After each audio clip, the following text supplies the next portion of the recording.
या रब मुजाहिद जी आसारी बादशाही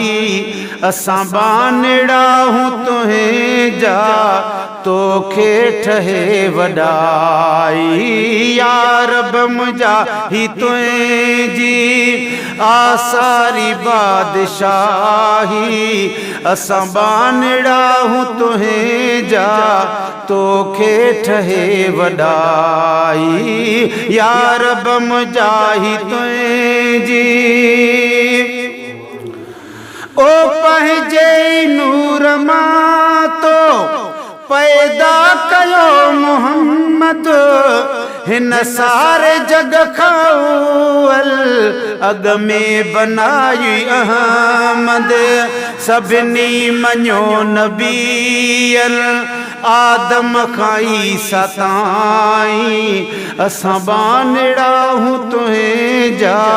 मौला तोखे ठहे वडाई या रब मुजाहिद जी आसारी बादशाही असां बानड़ा हूँ तुहें जा तोखे ठहे वडाई या रब मुजाहिद जी ओ जॾहिं जहान जोड़े ही मुल्क तो बनाया सिज चंद्र सितारा सबई ही फलक तो बनाया आहे ही तुझी कुदरत आहे तुझी खुदाई असां बानड़ा हूँ तुहें जा तोखे ठहे वडाई या रब मुजाहिद जी आसारी बादशाही असां बानड़ा हूँ तुहें जा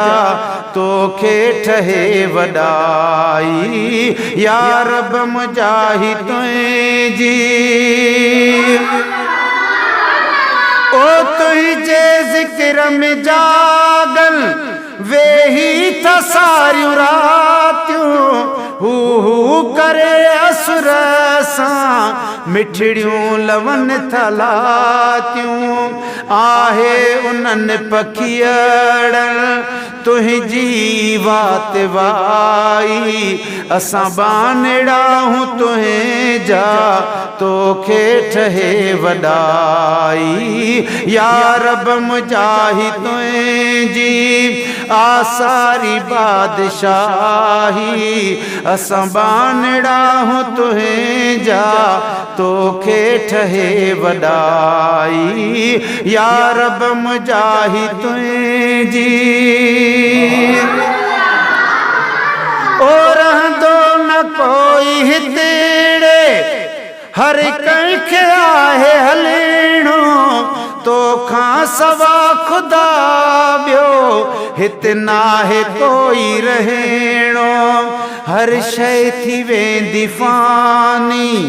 बसिया तोखे बकाई असां बानड़ा हूँ तुहें जा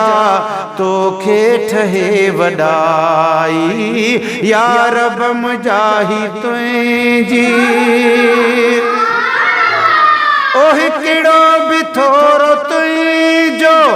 मालिक असां न लाहियूं साराह तो धणीअ जी केॾी खणी बिगायूं माशूक जी कंदे तूं साईं मुंहिंजा सणाई